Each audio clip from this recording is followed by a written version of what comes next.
This is an excerpt from career coach and Columbia MBA alumna Sandra Stewart, who on October 22nd gave a career workshop called What is the Next Step in My Career? Sandy is an immensely talented coach, and this clip is designed to highlight her skills as well as the innovative content the Columbia Business School DC Alumni Club is producing. For more information, visit the links at the bottom of the screen. We make a living by what we get, we make a life by what we give. So it's turning networking on its head. So often I hear people don't like networking because I'm always asking for something. I'm asking for a job, I'm asking for a referral. Let's turn it around and say, what value might you be able to offer others if you get out there? And maybe it's their loss that you're not out there networking with them. So the networking plan is now that you know what you want and who you are, or maybe you're using networking as a way of refining that. Here's sort of the end point. This is a networking spreadsheet on Excel. And I call it my objective focused networking sheet.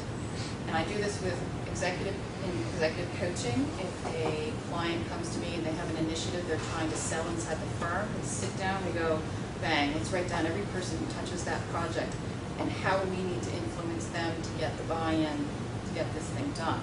That's one objective. This objective for this person is to change careers. He wants to go into information services. So you look for different people who might touch on that objective. Who should be on this? You just make a list of everyone you know. So this is the big sheet, that's why I like the objective focused. If you wrote out all of your network contacts, you would come up with at least 100. Nobody believes that, but you would. And if you did it with me. But you want to make a list of everyone you know that relates to what you want. Now add all the people you would like to know related to what you want. Now add people who know those people. And now add people who are just plain good connectors. Because you always want a connector in your life. That's what they love to do. What we don't realize is that they play different roles. Remember our 3 points of information, advice, information, and referrals. Well, we also have all different roles of people in our network. Some of them are advisors who help plot your course. Some of them are partners. They're strategic and they help you get there. Some of them are allies who provide assistance. They have an interest in your career. They think you're good at something. Role models, people you admire, or supporters. The people you get to complain to after you kind of have a lousy interview or something. So create your list. The next step is key. Go to your Outlook, go to your calendar, and put in the coffees and the lunches, and set an objective of how many you're going to do every month. And when that scheduling period runs out, reset another couple hours for you to sit down, refresh your networking list, and plot it out for the next period. Here's the Are You an Introvert? So what might one do if one really hates networking? The idea of giving, so organize an interest group, help someone, teach something. Visibility, write an article, give a talk, create a blog. Join something, an association or a club. Participate, a sports team, poker, whatever you like. Use technology. This is sort of seems obvious, but I think, so a lot of us get stuck with how do we kind of enter into this conversation with others. So show an interest in others, it's again turning it on its head. Show an interest and a desire to help others. Don't focus on what you want, focus on that connection. When you're dealing with very senior people, remember that credibility is important in focus. Make your message compelling. And remember to stay in touch with your network, that once you meet with somebody, have a follow-up plan. And lead with questions. Display a true interest. There are different kinds of situations we find ourselves in networking, where we get introduced. So it's always good if somebody's connected you with somebody else, make sure you get the information on them, ask about them. What are they interested in? Where do they go? What do they do? Are they leaders in their associations? That kind of thing. The cold call, you've got a credibility issue here. They said they connect you by email and you've got to sell yourself in there. Just have that 5-sentence thing about why you're relevant to them. What is it about you? That's that synthesis of you piece. A networking event, So that's where you walk in and you say, how might I help? If you're intimidated by the connection thing. Social event, remember it's low key, you're not there to like sell yourself.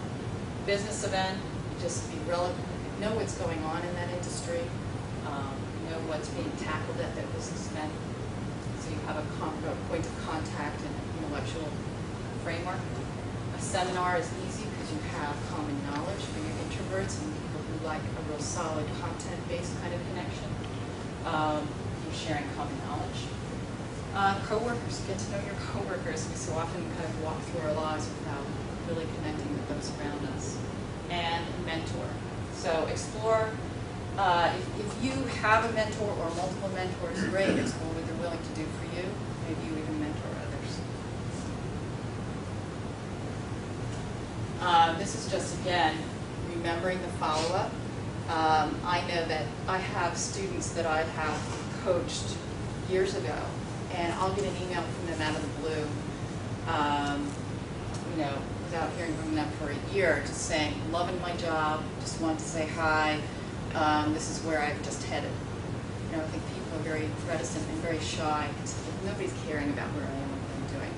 Well, I had a professional relationship, and I helped them get from A to B. Love to hear that they're doing well, and then the next time they call me, they say, I'm transitioning again, could you just spend 15 minutes with me on my site? I'm okay, yeah, no problem. So keeping the connection is important. So this is the last slide, except for the credits. If you would just write down something you want this year, you can make it big if you want, make it the new job or the new opportunity where I realized that my energy in some area is low. I saw the value on the true values sheet and I know I want more of it. Whatever you want, I'd like you to write down what it is you want this year. Then I want you to write two things. What's keeping you from getting it internally? Well, I know I can't have it because, or I'm just too darn shy, or I don't have the technical knowledge really to have that. And write down the external barriers. Well, I don't have the time to look for a job right now, or whatever you perceive the external. So write down the barriers, internal and external. Then write down what you're going to do in the next 6 months to overcome the barriers and get to that goal. And then write down what you're going to do this week.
So to explain the relevance of those questions, it's to articulate what you want as a first step. But what we often don't articulate is what we know to be true about why we're not going to get there. So articulating that, and then setting some creative thinking around, well, how might we overcome what's underlying our inability to get there? And then making it relevant to the now, which is saying, what are we doing today, this week? And this is where I coach all the time. This is where I coach all the time. So we have the ability to do it ourselves. I like working with my coach, so it's helpful.